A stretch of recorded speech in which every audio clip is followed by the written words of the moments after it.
Message করতে চাই যে ওসমান হাদি ভাই বাংলাদেশকে ইসলাম প্রতিষ্ঠা করার জন্য আজকে শত্রুর হাতে গুলি খেয়ে মারা গেল।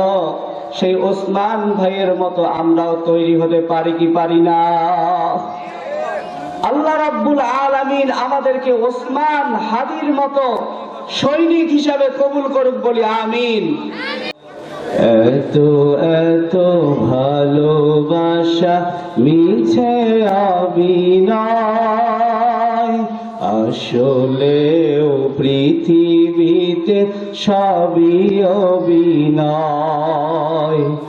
এত এত ভালোবাসা মিছে অভিনয়, আসলেও পৃথিবীতে সবই অভিনয়। সুসময়ে পাশে থাকা আছে বহু লোক, সুসময়ে পাশে থাকা আছে বহু লোক, চলাফেরা ওঠা বসা দেখে অপলোক। সুসময়ে পাশে থাকা আছে বহু লোক, চলাফেরা ওঠা বসা দেখে অপলোক। বিপদের মুখে ছুটে আসে না তো কেউ, বিপদের মুখে ছুটে আসে না তো কেউ, মুছে ফেলে অনায়াসে যত পরিচয়। এত এত ভালোবাসা মিছে অভিনয়, আসলেও পৃথিবীতে সবই অভিনয়, আসলেও পৃথিবীতে সবই অভিনয়। আলহামদুলিল্লাহ। আবু হুরায়রা রাদিয়াল্লাহু তাআলা আনহু দারুল উলুম মাদ্রাসা রংপুরের প্রাণকেন্দ্রে অবস্থিত কেন্দ্রীয় বাস টার্মিনালের আয়োজনে হাফেজ ছাত্রদের পাগড়ি প্রদান উপলক্ষে আজকে জান্নাতের বাগানে আমরা যারা আসতে পেরেছি সকলের প্রতি আমার সালাম। আসসালামু আলাইকুম ওয়া রাহমাতুল্লাহি ওয়া বারাকাতুহু। সালাম দেয়া হলো সুন্নাহ আর সালামের জবাব দেয়া হলো ওয়াজিব। এজন্য আমি আবারও সালাম দিচ্ছি প্রিয় ভাইয়েরা। আসসালামু আলাইকুম ওয়া রাহমাতুল্লাহি ওয়া বারাকাতুহু। আলহামদুলিল্লাহ, আমরা শুকরিয়া আদায় করে নেই যে আল্লাহ রাব্বুল আলামিন আমাদেরকে এরকম একটা জান্নাতের বাগানে আসবার এবং বসবার তৌফিক দান করলেন। জোরে সরে বলি আলহামদুলিল্লাহ। সকলে পড়ে নেই রব্বানা লাকাল হামদ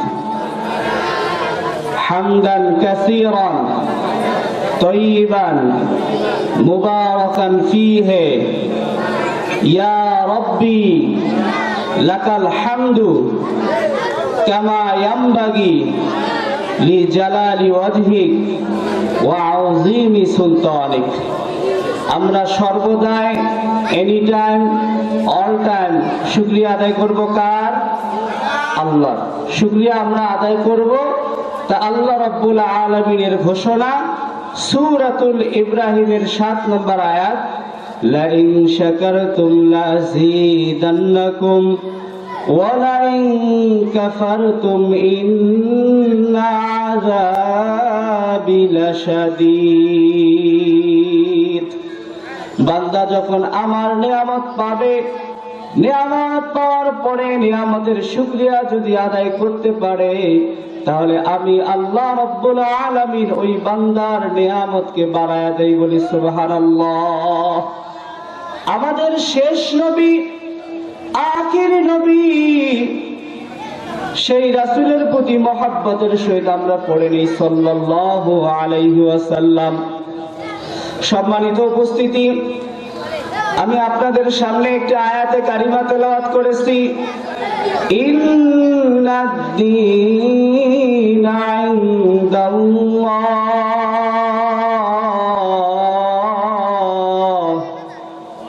إن الدين عند الله الإسلام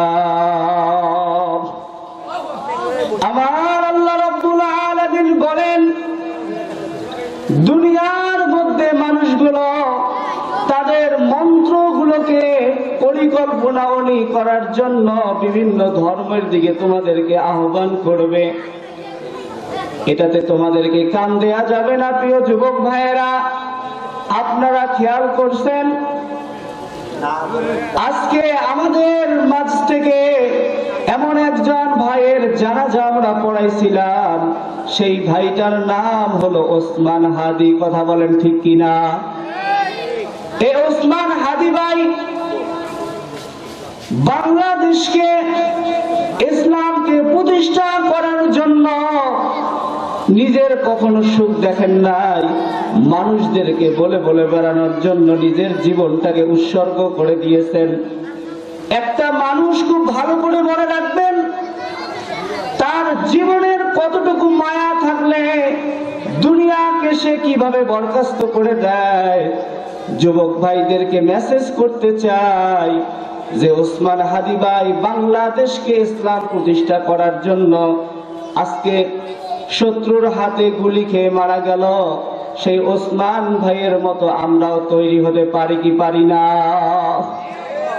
আল্লাহ রাব্বুল আলামিন আমাদেরকে ওসমান হাদির মতো সৈনিক হিসাবে কবুল করুক, বলি আমিন। এ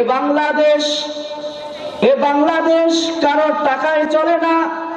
বাংলাদেশ আমার লক্ষ কোটি মা বোনদের সম্মান হানি করার পরে আলেম ওলামাদের রক্তের কারণে আমরা বাংলা ভাষা পেয়েছি। এই বাংলা ভাষার জন্য আমাদেরকে খুব সজাগ থাকতে হবে, কারণ এমন একটা সময় আসতেছে বাংলাদেশের মানুষগুলো আর নিরাপদ নয়। বাইরের দেশের নাস্তিকেরা, বাইরের দেশের দালালেরা কিভাবে আমাদের দেশে এসে আমাদেরকে গুলি করে আবার বিভিন্ন আইন শৃঙ্খলা বাহিনীকে ফাঁকি দিয়ে এ দেশ থেকে ভেগে যায়। আমাদেরকে খেয়াল করতে হবে, আমাদের দেশেও এখনো বাইরের দেশের দালালের চক্কর এবং তাদের প্রতিনিধি আমাদের দেশে এখনো বেঁচে আছে। এখনো যারা বিভিন্ন সংগঠনের সঙ্গে, বাংলাদেশের নামি দামি সংগঠনের সঙ্গে তারা জড়িত আছে, কিন্তু আমরা বুঝতেছি না।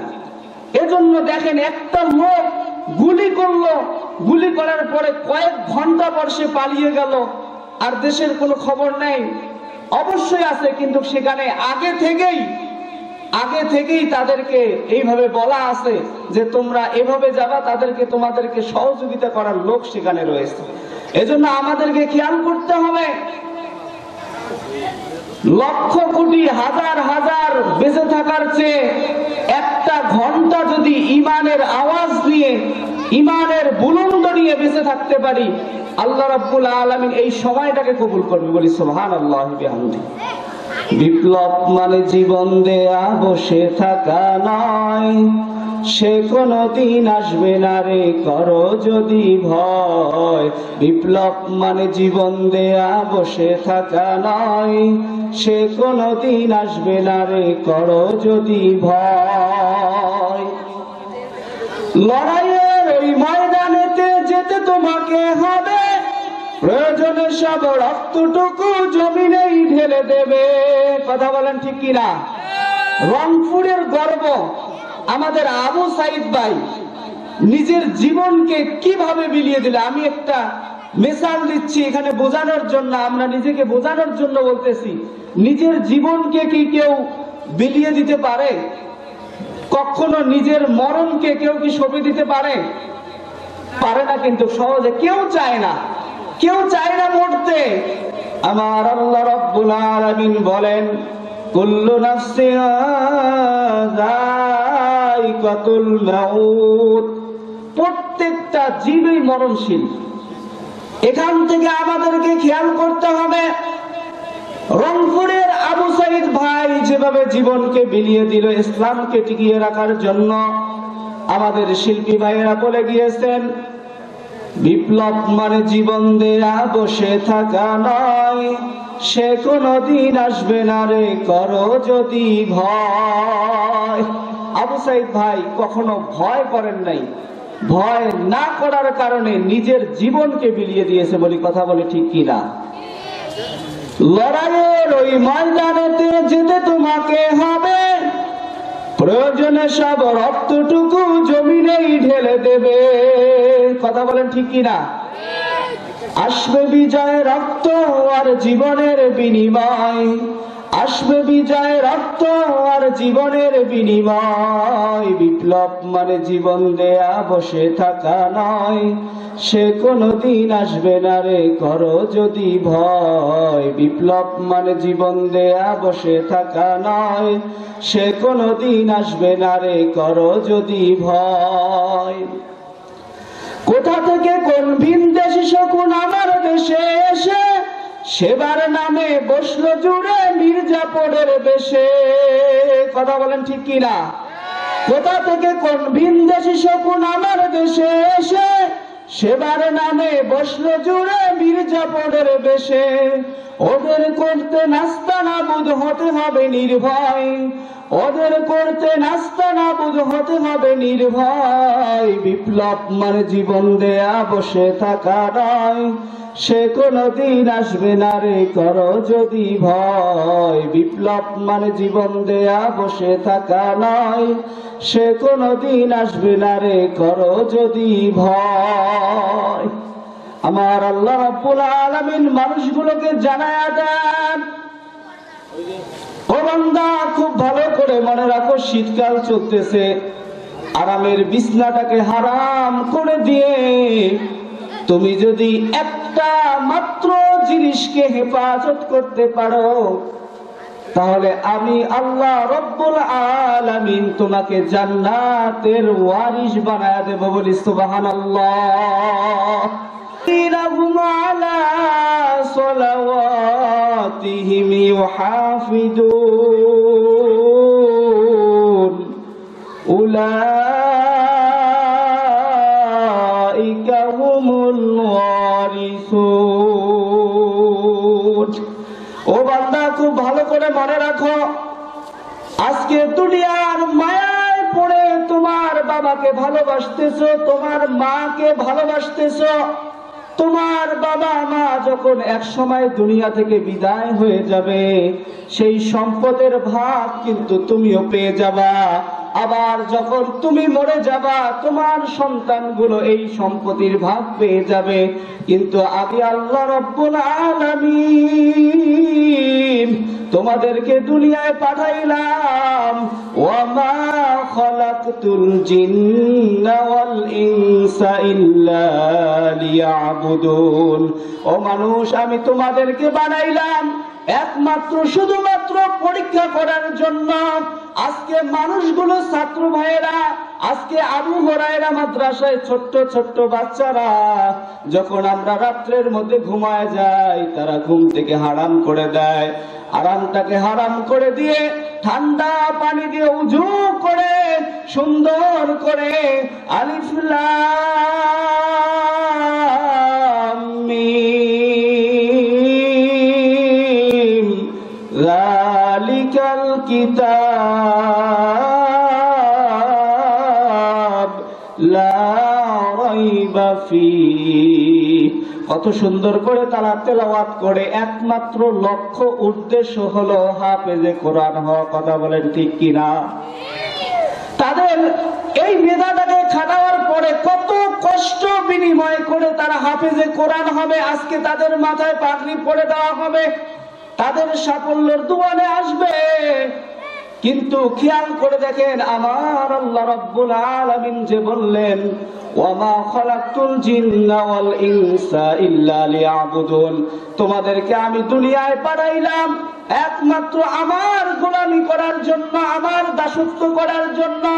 এই দুনিয়ার মধ্যে একটা জিনিসকে যদি তুমি হেফাজত করতে পারো, তাহলে আমি আল্লাহ রাব্বুল আলামিন তোমাকে জান্নাতের ওয়ারিস বানায়া দেব। বলি সুবহানাল্লাহ। আমার আল্লাহ রাব্বুল আলামিন বলেন, ওয়াল্লাযীনা হুম আলা সালাওয়াতিহিম ইউহাফিজুন। বান্দা, তোমার দুনিয়ার সমস্ত কাজগুলি করতেছো, করো, বাধা নাই। ব্যবসা করো, বাধা নাই। কৃষি কাজ করো, বাধা নাই। চাকরি করো, বাধা নাই। তবে চাকরির মাঝে যখন মুয়াজ্জিন সাহেব বলবে হাইয়া আলাস সালাহ,